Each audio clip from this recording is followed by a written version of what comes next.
Hello, Abigail here with the astrology of this week. And this week, guys, is actually kind of chill. I know, right? Especially after last week. We are coming off of a pretty not necessarily like spicy per se, and when this video is posted, it'll be the day before. Not necessarily spicy, but definitely energy packed full moon in Sagittarius. So there is that energy coming off, but comparatively, this is a fairly chill week. So yay.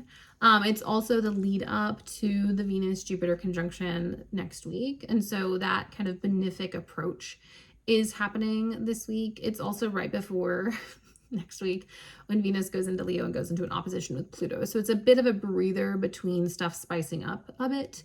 And then, Venus will also go into its trine with Saturn eventually and all these things. So it feels like the next kind of 2 weeks are a bit of a break from what's been some pretty intense astrology. Not necessarily that things aren't happening, but like better things are happening. So this week we start off on Monday with Mercury going into Cancer. So Mercury will be leaving domicile Mercury, which is Mercury in Gemini, which honestly I don't hate, because domicile energy does feel like a constant merry-go-round of like go, go, go, go, go all the time, which can become a lot. And so it's a nice kind of change of pace. It's slowing down. I think the only crunchy part is like it goes into the square with Neptune and Saturn. But it is, I find that Mercury, especially in like water signs, is like allegorical and metaphorical and lyrical. There's a beautiful element of empathetic communication, being able to like communicate your feelings in a caring way. Now, if you're a native with Mercury in Cancer, sometimes it can lead to you struggling to express yourself, especially when people push back. But in a healed sense, or in like a fully functioning Cancerian vibe that hasn't been crushed by other people's opinions, Venus in Cancer is a beautiful communicator of feelings, and it communicates things on not necessarily a quick or a clear way, but it communicates things in an emotionally empathetic way, or at least an emotionally driven way, which honestly I prefer. I like people to be upfront. So yeah, it's going to kind of shift the vibe of Gemini season because it's the ruler.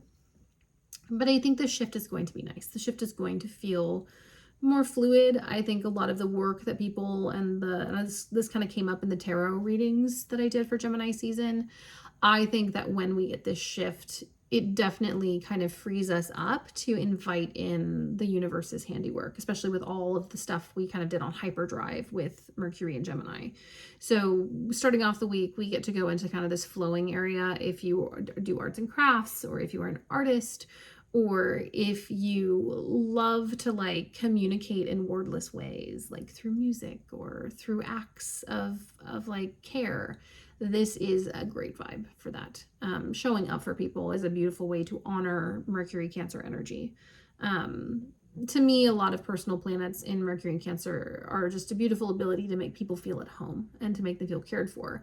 It's also the ability to tell people off, because Cancer is the ocean and the crab.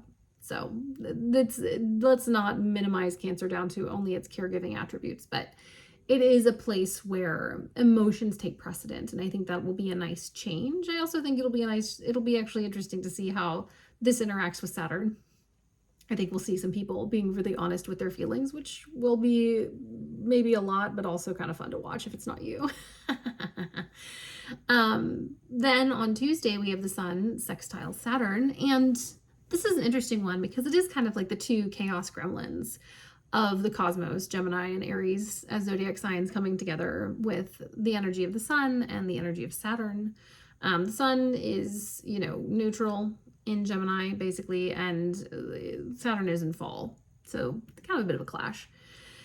But these two kind of zany pair, it almost reminds me of like an early 90s films where like two adult men do stuff together and cause havoc. Feels very much the energy of Gemini and Aries season, and it's both yin or masculine energy, so that seems to track.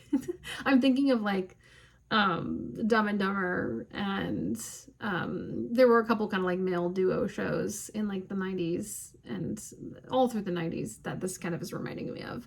But it is kind of this not necessarily Dumb and Dumber, because they kind of create more chaos actually, but it is definitely kind of like, in comedy, there's like the straight man, which is the kind of more serious of the comedy duo, still playing into the chaos, but like being a foil to the hilarity of the other person. If you've watched any old comedy, Laurel and Hardy are a good example of that. Dean Martin and Jerry Lewis are a good example of the comedian and straight man dynamic, where like one of them is silly, goofy, and playful, and the other one is like, please chill out, no. So this is kind of that energy, but they're both chaotic, and there's an element of play. There's also an element of the sun and its brilliance kind of showing up and being beautifully tempered by Saturn. And instead of being limited, there's a conversation of how best to shine, how best to be elevated. With the sun in Gemini, this is very intellectual and fast moving when it comes to the mental process. And with Saturn in Aries, it is also an element of speed. Saturn in Aries moves faster than your average one. If you know any Saturn Aries natives, you will know that they tend to push the envelope when it comes to the timeline of stuff. And this cycle of Saturn being in Aries is us learning to temper that and to not go one way or the other, but find a middle road. One second, there is a creature here, and I am not a huge fan of them being in my house. Stop it. There, I put them to rest. I have a small dog, so unless it's a spider, I will just annihilate them and say, I'm sorry that I had to do that. But yeah, it's an ant, and I can't afford to have ants in my home. Anyways, sorry. Let me just make sure that he's fully not suffering. Anyways, so there is actually a nice playful energy in this week of problem solving, while also trying to speed up our timeline, but doing it in a way that's actually cohesive and doing it in a way that actually works with the energy we're currently operating under. So if you want to move things forward, if you want to work things out, if you want to kind of negotiate something with someone, this is a good day. Keep in mind, however, Mercury squares Neptune the next day, and so there is a lack of visibility. There is a resistance between getting things done and staying in like a delusion or an illusional state. Also with a Mercury square, if you give this energy an extra day, because it'll still be with an orb, you also might have a revelation around something where you have been a bit delulu, and then Mercury comes in and is like, so that's a little crazy. That's a little too much. We need to ground into the energy. We need to kind of like sit with this and not go off completely. So take your time this week while also utilizing the energy. This week is a lot about balance. It's a lot about paying attention to the signs from the universe, about listening to our bodies, especially with the sun and Saturn. It's like, how much can you technically do? And also, because Saturn is in fall, how much is what you really want to do and how much is societal pressure? Do you actually enjoy the things that you are doing? Is a good question. And I do think that Mercury square Neptune is going to disabuse us of, I think that's the correct term, or at least remove doubts around what we are meant for and what we are built for. I think a lot of us are going to realize that, you know, the way that society, if you haven't already, I think there's a lot of revelations about how society functions and how we're not meant to live like this.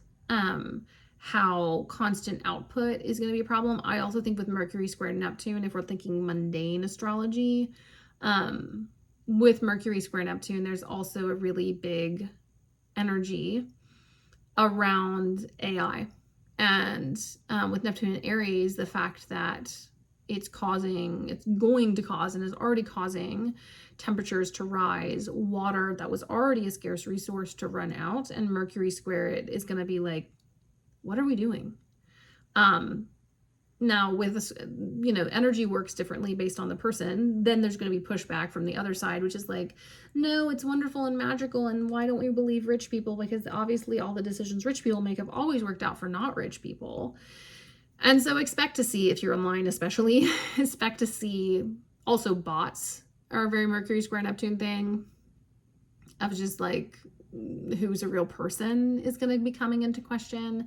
I also do think we're going to start to see ethics and morals around AI come up more and more, because AI usage is going to start to affect rich people and, you know, people ripping other people off. They don't really care about the pavos, but it's going to start to affect rich people's bottom line, and not like rich, because obviously they're pushing AI, but like mid-rich people's bottom lines. We're going to see big pushback from that. Also, I am wondering, the US isn't super regulated when it comes to advertising and like what is ethical advertising, but I do wonder, because I've been seeing a bunch of ads that are like fake doctors recommending products. I do wonder if at some point we're not going to see some kind of push, and I think it is going to come around this cycle of Mercury and it hitting squares and oppositions throughout the next few years with Neptune in Aries, of like, is there a limitation to, you know, with Saturn there as well, is there a limitation to how much lying you can do in an advertisement? Like in other countries, like there's absolutely regulation around, like if you are like putting out advertisements that are lies and AI, and having a doctor that is AI advertising a medical product is deeply unethical, whether it's legal or not. So I think that's going to be a big theme just throughout the Neptune cycle in Aries. Every time we get a Mercury opposition, square, whatever, you know, on the cardinal axis, we're going to see this rise up. And so on a person, bringing it back kind of like out of mundane and into personal astrology, you know, it is about asking yourself what is real in your private life and what you allow to rage bait you, because that is something that has become really prevalent in the last, you know, 10 years, is people like upsetting people in order to get views, in order to get attention, in order to get money, and then a bunch of people are just left dysregulated. I think the Neptune square might also, especially if you're in the spiritual community, I think it'll be revealing more spiritually unethical people, which keeps being a thing. I do think I don't really believe in cancel culture, but I do think with the Mercury Neptune square, just waiting to see how things play out before you pick a side. And also, you know, this is very Mercury Cancer, like measuring the value of talking if you're not involved. Like you don't need to say stuff. And this is coming from someone who's very nosy, but like there's a lot of stuff I don't need to comment on, and I don't, because it's not necessary. I comment on stuff that affects me and bothers me. If it's not something I should speak on, then I will pop in a comment to support a person who might be struggling with some especially like injustice based on the oppressive systems, but I don't give my 2 cents because that's not my job. But I will be like say something encouraging or say something affirming to boost their numbers and to boost their visibility. So just keep an eye out this week about things being revealed. I do think some of you, especially with Mercury and Cancer, are going to have some revelations around people in your life who are not necessarily being honest. And not necessarily dishonest and like cackling evil villain rubbing hands together, but people who are just have not been clear about their feelings and communicating, and kind of having a bit of an oversized reaction to something happening, and you being like, oh, you're not who I thought you were. So keep an eye out for that. Then on Wednesday as well, we also have Mercury trine the North Node.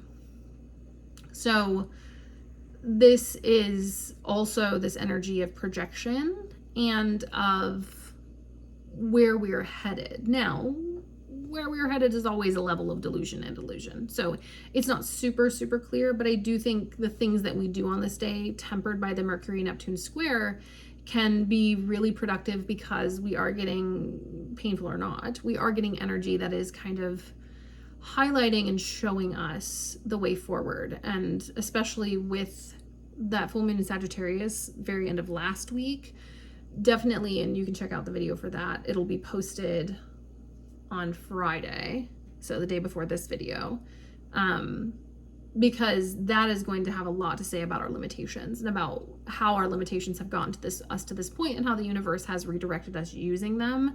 And I think if we can take that information, because it's loosely square the nodes, to this Mercury trine the nodes, and use it to manifest, to realign and kind of reconsider our future plans and our manifestations and desires, we can be really productive and focused on what actually works, and not like kind of throwing our energy around into places that it doesn't function. You know, also Mercury trine the North Node to me is often like being able to glimpse into a portal of the future and what is possible. So if you're a channel or a psychic medium, this is a really great day. You also, with the Mercury square Neptune, will probably be shown some places and things where your energy is either being stolen or drained or leaky, or where maybe some not so great energy has seeped in and you need to do some cleansing. But if you're not, this is very much like putting your money where your mouth is and continuing on, even if it looks possible or not. Whether that said that weird. Continuing on even when things don't look great, even when you're like, oh, what I dream and desire is maybe not possible. Nothing is possible. It's crazy that we're living on a floating rock and breathing oxygen and have a bunch of people trying to kill us. That's crazy.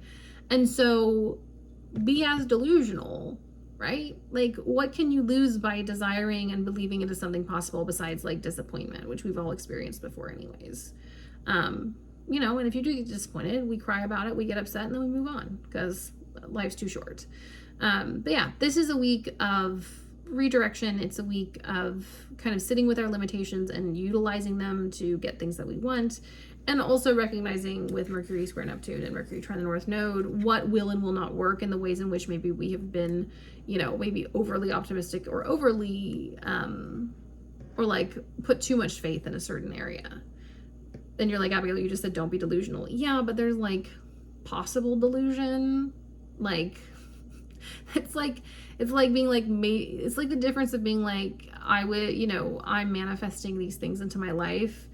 And you being like, wouldn't it be great if I was like a stolen heiress and I inherited a bunch of money? That's the difference of what I'm talking about. Like, one of those is like highly improbable, beyond most scope. Like, it's not normal in modern times for someone to be a secret heiress and to get a bunch of money, but it is totally possible for you to manifest a job that works better for you and provides wealth, for you to manifest clients, for you to manifest someone to love. That's all very possible. Now, in this energy and climate and the way that dating and like jobs are, that is crazy, but it's not as nuts as being an heiress and suddenly coming into money and the family's not completely dysfunctional.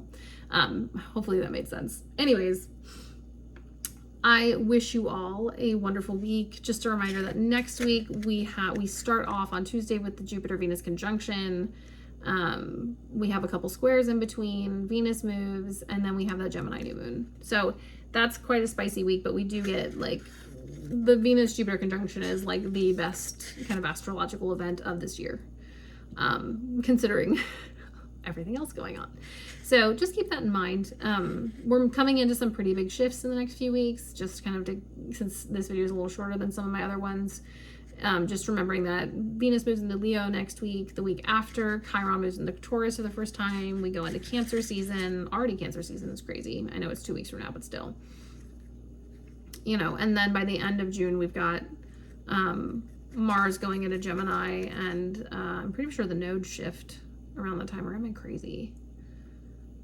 Maybe, like, have I lost my mind? Oh, and then leading into the Mercury retrograde. But that Mercury retrograde doesn't happen until the end of June, so I'm kind of really projecting ahead. But just pay attention to how these things are shifting and moving, and look at your chart and see where these things are happening so you can prepare and work with the energy. Because, why not use the tools at our disposal? Anyways, my loves, I wish you a blessed week. I hope that it feels a little more chill. If you notice, we don't really have any aspects after Wednesday, major ones that happen. So while the astrology is still happening, we're not getting like hit with a kind of X marks the spot moment. So enjoy the later half of the week leading into the Jupiter-Venus conjunction. I think that's when a lot of nice stuff is going to happen. Anyways, my loves, many blessings. I hope you have a wonderful week.